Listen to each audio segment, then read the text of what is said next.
Hello everyone, welcome to UPSC IQ tab. तो आज के इस वीडियो में हम एक पोटेंशियल टॉपिक के बारे में बात करने वाले हैं जो कि हमारे यूपीएससी 2024 प्रीलिम्स के अंदर आ सकता है।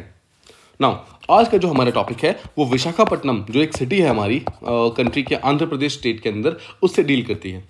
विशाखापट्टनम एक काफ़ी इंपॉर्टेंट और काफ़ी एडवांस सिटी है जिसके बारे में कुछ चीज़ें जो हैं वो काफ़ी ज़्यादा इंटरेस्टिंग है और जो चीज़ एग्जामिनेशन के अंदर पूछी जा सकती है, उन सारी चीज़ों को आज के शॉर्ट वीडियो के अंदर हम डिस्कस करेंगे। पहली चीज़ तो विशाखापट्टनम जो है वो आंध्र प्रदेश की सबसे लार्जेस्ट, यानी कि एरिया वाइज सबसे बड़ी और पॉपुलेशन वाइज भी सबसे बड़ी, मतलब एरिया वाइज और पॉपुलेशन वाइज दोनों ही तरीक़ों से सबसे बड़ी सिटी है आंध्र प्रदेश स्टेट की। आंध्र प्रदेश हमारे भारत के अंदर एक साउथ में रहने वाला स्टेट है, ठीक है, सदर्न स्टेट है। उम्मीद करता हूँ आपको इतना चीज़ पता चल गया। अब अगर आप जानते हैं तो आंध्र प्रदेश भारत की ईस्टर्न कोस्ट की तरफ है, ठीक है, और ईस्टर्न कोस्ट में होने के कारण भारत का जो ईस्टर्न घाट है वो आंध्र प्रदेश से निकलता है।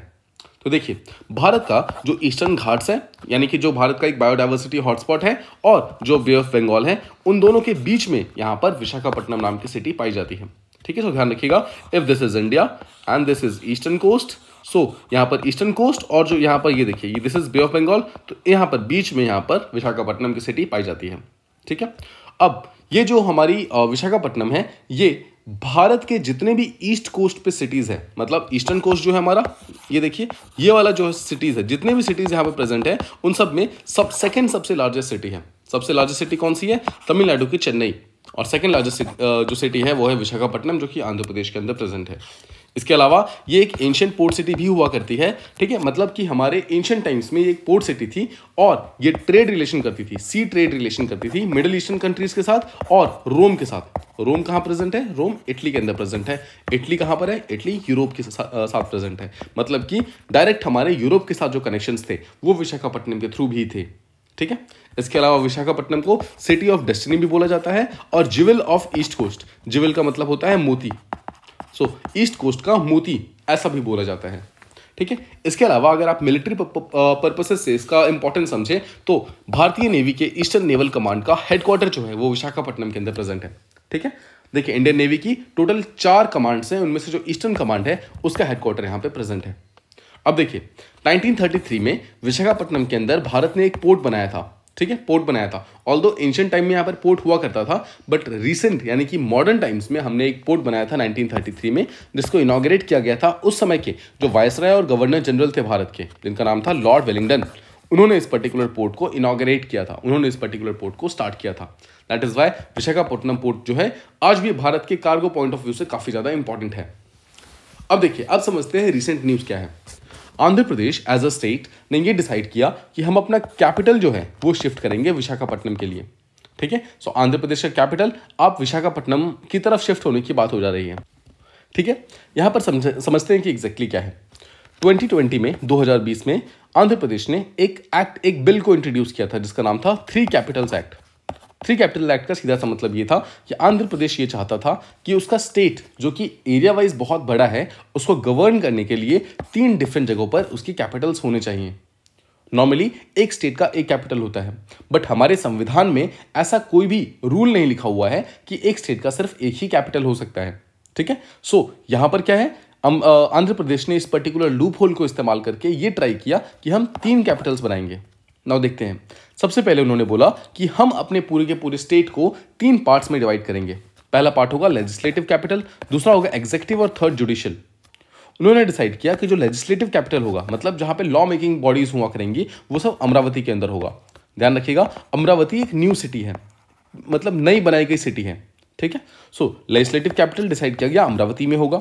एग्जीक्यूटिव कैपिटल जो होगा वो विशाखापट्टनम के अंदर प्रेजेंट होगा। ठीक है, सो एग्जीक्यूटिव कैपिटल मतलब जहां से सारा का सारा जो पुलिस मशीनरीज है उसको जो कंट्रोल किया जाएगा, that will be through Visakhapatnam. और थर्ड जुडिशियल कैपिटल जो है वो कुर्नूल से यहाँ पर बेसिकली एक्टिवेट किया जाएगा। तो यहाँ पर जो हाईकोर्ट होगा आंध्र प्रदेश का वो कुर्नूल के अंदर प्रेजेंट होगा, जो पुलिस के चीफ होंगे वो विशाखापट्टनम में रहेंगे, और जो आंध्र प्रदेश का बेसिकली विधान सभा और विधान परिषद होगा वो यहाँ पर अमरावती के अंदर प्रेजेंट होगा। ठीक है, सो दैट इज वाई ये पर्टिकुलर एक्ट यहाँ पर काफ़ी ज़्यादा इंपॉर्टेंट हो जाता है। देखिए, इसको समझना बहुत आसान है, इसको याद करने के लिए आपको बस एक छोटा सा ट्रिक समझना होगा। देखिए, जहां पर भी बात आए एल की, एल मतलब लेजिस्लेटिव, जब हम आंध्र प्रदेश की बात कर रहे हैं तो 3 कैपिटल्स को भी याद करना है, तो कैसे याद कर सकते हैं उससे एक छोटा सा ट्रिक समझते हैं। देखिए जब बात है एल की, तो एल ए कर दीजिए। एल ए, आई होप आप समझते हैं, एल ए एक पर्टिकुलर सिटी है, लॉस एंजलिस, जो कि यूएस के अंदर प्रेजेंट है। सो एल के साथ हमेशा ए आएगा, ठीक है, लॉस एंजलिस होगा। उसके बाद जब बात है ई की, तो ई के साथ वी होगा, ईवी यानी कि इलेक्ट्रिक व्हीकल्स, जो कि काफ़ी ज़्यादा न्यूज़ में चल रहे हैं। और थर्ड है जुडिशियल काउंसिल यानी कि सॉरी जुडिशियल कैपिटल, तो जे के साथ हमेशा के आएगा। सो एल ए यानी कि Los Angeles, Los Angeles simple words में लेजिस्लेटिव कैपिटल कहाँ पर है, अमरावती के अंदर। दूसरा ई के साथ वी आएगा यानी कि इलेक्ट्रिक व्हीकल्स, ई यानी कि एग्जीक्यूटिव कैपिटल, वी मतलब विशाखापट्टनम। और थर्ड जे के, जे के मतलब जम्मू कश्मीर, जे मतलब जुडिशियल कैपिटल, के मतलब कुर्नूल। तो इस तरीके से आप यहाँ पर याद कर सकते हैं इन तीनों ही कैपिटल्स को, जो प्रपोज्ड कैपिटल्स हैं, ठीक है।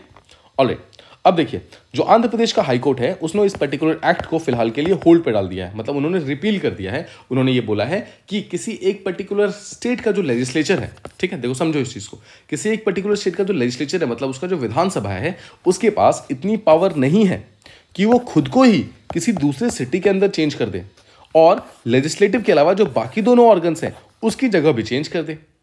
फिर समझिए, किसी भी मॉडर्न डेमोक्रेटिक नेशन के अंदर जो मॉडर्न डेमोक्रेसी है वो जब चलती है तो उसके 3 मेन पिलर्स होते हैं, legislative, executive and judiciary.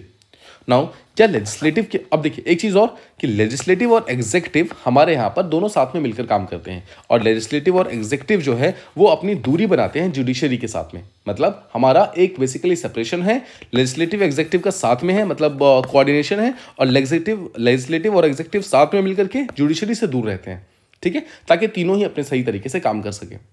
Now क्या लेजिस्लेटिव के पास इतना पावर है कि वो ये डिसाइड करेगा कि एग्जीक्यूटिव कहाँ रहेगा और जुडिशरी कहाँ रहेगा? तो हाई कोर्ट ने बोला कि लेजिस्लेटिव के पास इतना पावर नहीं है, और उन्होंने इस पर्टिकुलर एक्ट को रिपील कर दिया। तो ठीक है, रिपील हो गया है, सिंपल सी बात है। बट ये चीज़ अभी सुप्रीम कोर्ट के अंदर अटकी हुई है, एंड दैट इज वाई ये न्यूज़ के अंदर है। अभी रिसेंटली ये न्यूज़ के अंदर आया था, ठीक है, बिकॉज सुप्रीम कोर्ट ने अभी भी इसका फाइनल डिसीजन नहीं दिया है। नाउ पिटिशंस किसने फाइल की है सुप्रीम कोर्ट के अंदर? पिटिशन फाइल की है कुछ फार्मर्स ने, जिन फार्मर्स ने अपना लैंड दिया था अमरावती सिटी को बनाने के लिए। जैसा मैंने आपको बताया था, ये जो लेजिस्लेटिव कैपिटल जब प्रपोज किया गया था अमरावती के अंदर, तो ये पर्टिकुलर सिटी एक्चुअली एग्जिस्ट ही नहीं करती थी।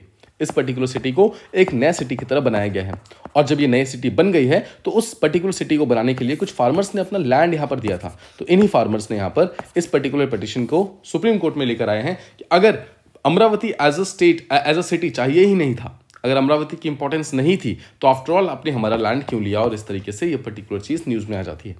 ठीक है, उम्मीद करता हूं आपको विशाखापट्टनम की इंपॉर्टेंस समझ आ गई। विशाखापट्टनम के ऊपर अगर अब एक भी क्वेश्चन यहाँ पर इकोलॉजिकल पॉइंट ऑफ व्यू से, पॉलिटिकल पॉइंट ऑफ व्यू से, या फिर स्ट्रेटेजिक पॉइंट ऑफ व्यू से आता है, तो उम्मीद करता हूं कि आप उसको सही करके +2 मार्क्स गेन करेंगे अपने प्रीलिम्स के अंदर।